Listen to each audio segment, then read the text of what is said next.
नमस्कार, मैं अभिषेक स्वागत करता हूं आपका हमारे इस नए वीडियो में।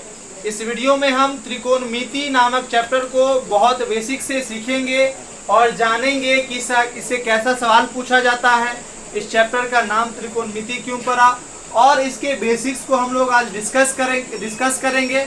मैं बता दूं कि क्लास 10th बिहार बोर्ड का क्या चैप्टर नंबर 8 है ना? चैप्टर नंबर 8 त्रिकोणमिति है। इस चैप्टर को आज हम लोग बेसिक से सीखने का प्रयास करेंगे। चलिए सीखते हैं। हमारे जो चैप्टर का नाम है वो है त्रिकोणमिति।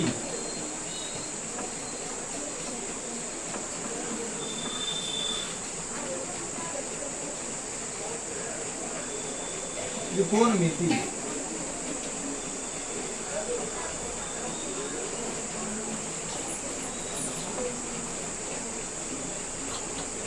ट्रिगोनोमेट्री। यह जो शब्द है ट्रिगोनोमेट्री, मैं बताते चलूं कि यह ग्रीक भाषा का शब्द है।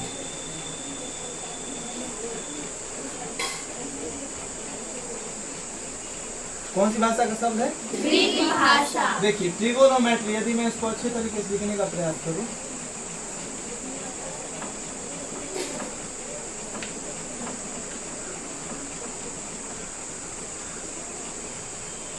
देखिए पहले TRI है, TRI।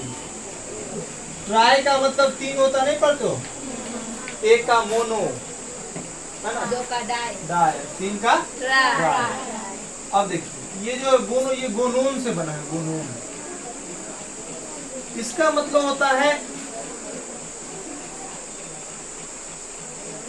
भुजा या कोण, भुजा या कोण, ठीक है। और मैट्री, मैट्री जो शब्द है इसका अर्थ होता है मेट्रॉन से बना है, मेट्रॉन। और मेट्रॉन का अर्थ होता है टू मेजर, टू मेजर मतलब मापना। मतलब गणित की वह शाखा जिसके अंतर्गत हम तीन भुजाओं या कोण को मापने के बारे में पढ़ेंगे, उसी चैप्टर का क्या नाम होगा? त्रिकोणमिति। उसी चैप्टर का क्या नाम होगा? त्रिकोणमिति। अब हम सीखते हैं। देखिए त्रिकोणमिति,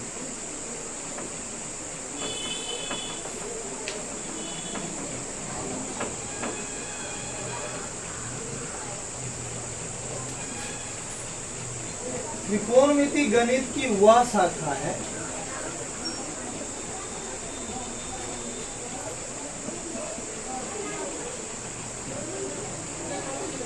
जिसमें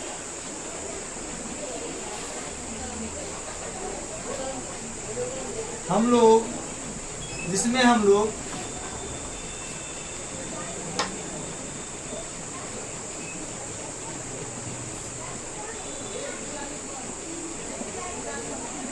त्रिभुज के भुजाओं और कोनों, त्रिभुज के भुजाओं और कोनों के बीच के संबंध को पढ़ते हैं। त्रिकोणमिति गणित की वह शाखा है, त्रिकोणमिति गणित की वह शाखा है। Trigonometry is that branch of mathematics where we learn about the relation of the sides of the triangle and the angles of the triangle। मतलब गणित की वह शाखा जिसमें हम लोग क्या पढ़ते हैं? त्रिभुज की भुजाओं, त्रिभुज में कितनी भुजा? तीन। और उनके कोनों के बीच के संबंध को पढ़ते हैं, और उनके कोनों के बीच उनका क्या रिलेशन होता है, दो त्रिभुज के बीच का क्या रिलेशन होता है, उनके भुजाओं के बीच क्या रिलेशन होता है, कोन और भुजाओं के बीच क्या रिलेशन होता है। इन सारी चीजों को हम लोग त्रिकोणमिति नामक चैप्टर में पढ़ते हैं। और देखिए यदि आप किसी चैप्टर को पढ़ रहे हैं तो सबसे पहला सवाल उठता है कि हम इस चैप्टर को क्यों पढ़ रहे हैं।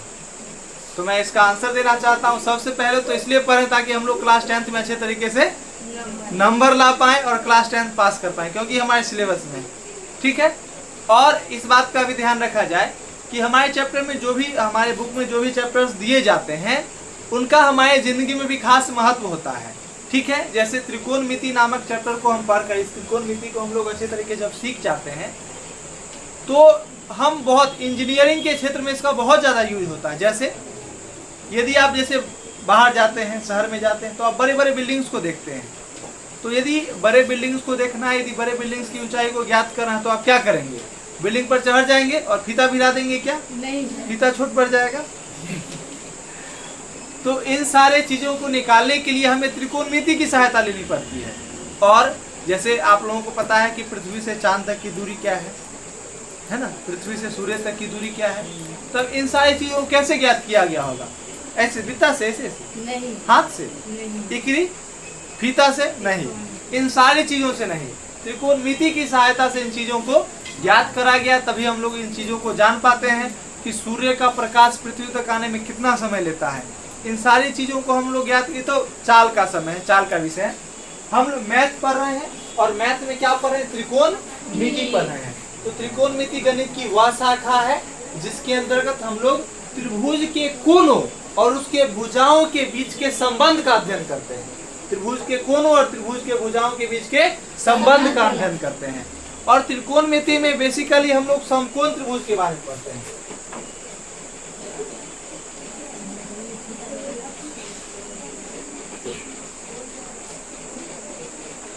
अब समकोण त्रिभुज क्या होता है? Right angle triangle.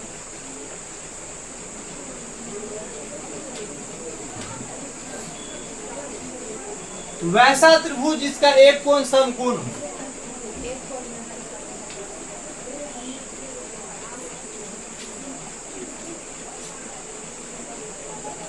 वैसा त्रिभुज जिसका एक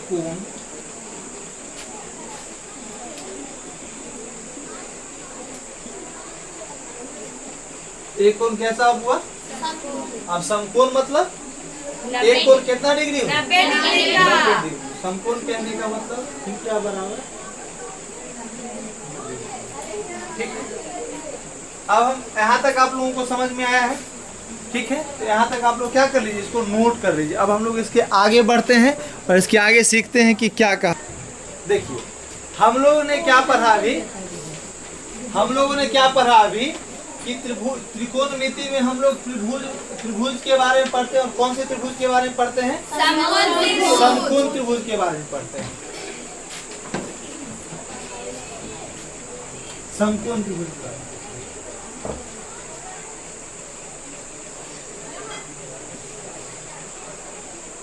ये है ए, ये है बी, ये है सी और बी कितना डिग्री? 90 डिग्री। देखिए इस बात का ध्यान रखिए कि 90 डिग्री के सामने वाली भुजा को हम लोग कहते हैं कर्ण।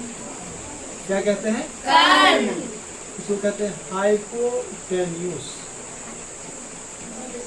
क्या कहते हैं? हाइपोटेन्यूस। और ये यदि कोई थीटा कोण है, न्यून कोण है, यदि थीटा कोण है, यदि कोई थीटा कोण है तो थीटा के सामने वाली भुजा, थीटा के सामने वाली भुजा तो कहते हैं हम लोग लंब।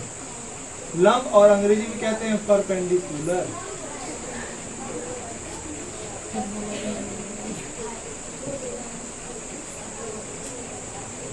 क्या कहते हैं बुआ? परपेंडिकुलर। और समकोण और न्यून कोण जिस भुजा पर बना होता है उसको कहते हैं आधार, अर्थात बात समझ में आया? और इस चीज को हम लोग ऐसे भी याद रखते हैं कि थीटा के बगल वाली भुजा, बी से बेस और बी से बगल, तो थीटा के जो भुजा बगल में रहती है उसको कहते हैं बेस। तो देखिए ये हमेशा कर्ण रहेगा, ये हमेशा कर्ण रहेगा। लेकिन ये दोनों इंटरचेंज होते रहता है। कैसे होते रहता पता है? जैसे देखिए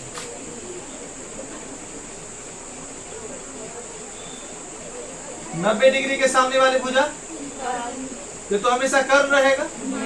मान लीजिए अब ये थीटा हो गया, तो अब बताइए, मान लीजिए ये है P, ये है Q और ये है R, ठीक है। तो यहाँ बताइए कि लंब क्या है? लंब क्यों? लंब क्या है? क्यों? क्योंकि हमने क्या बताया कि थीटा के सामने, तो थीटा के सामने वाली भुजा क्या है? तो लंब यदि पूछेगा तो क्या बोलिएगा? QR। और इसमें यदि लंब बोलता तो क्या बोलते हैं? लंब लंब ए बी न है, लंब है ए बी और कर्व और आधार। क्या बात समझ में आया? यस भैया। अब इसमें यदि आधार पूछ दे तो इसमें PQ आधार क्या हो जाएगा? PQ। इस बात को याद रखने के लिए हम कहते हैं कि थीटा के बगल वाला भुजा होता है आधार। थीटा के बगल में ये है, थीटा के बगल में ये भी है, लेकिन ये तो हमेशा कर्ण रहेगा ना, ये हमेशा कर्ण रहेगा। तो थीटा के बगल वाली भुजा क्या? बी से बेस और बी से बगल, बी से बेस और बी से बगल। तो बी क्या है इसका? BC है और इसका लंब AB। समझ में आया?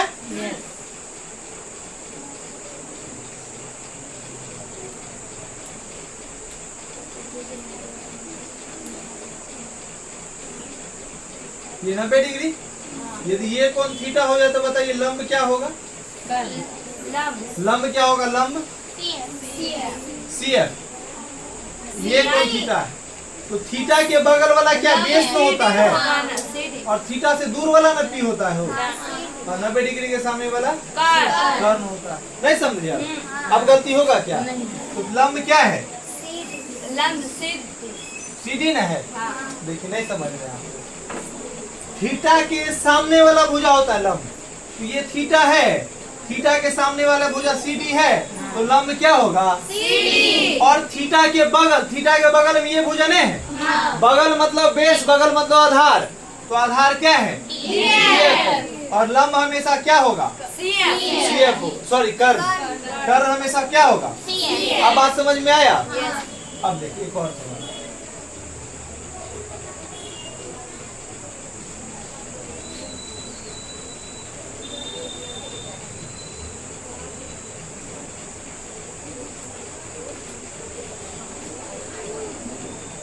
इस सवाल में बताइए कि आधार क्या है?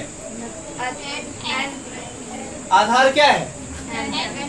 NM या MN? क्योंकि इस थीटा के बगल में तो ये भुजा है, तो ये है आधार, और थीटा के सामने वाली भुजा क्या है? NP। ये लंब, और ये टेढ़ा वाला हमेशा क्या होता है? अब बात समझ में आया? अभी भी बहुत बच्चों को समझ में नहीं आया। एक और सवाल कहाँ पर?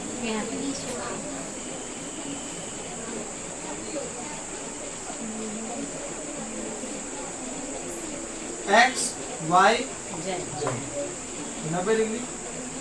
यदि ये कोण थीटा हो जाए तो बताइए कि आधार क्या होगा?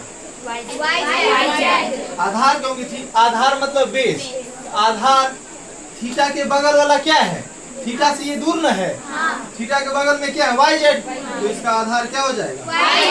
यदि लंब कुछ लिया जाए तब XY, और इसका तो कर्ण तो हमेशा टेढ़ा वाला ही होगा, ऐसे वाला जो गिरा हुआ रेखा रहेगा वही क्या होगा? कर्ण। और लंब और आधार बदलते रहता है, ये हमेशा कांस्टेंट लगे, ये दोनों आपस में बदलते रहता है।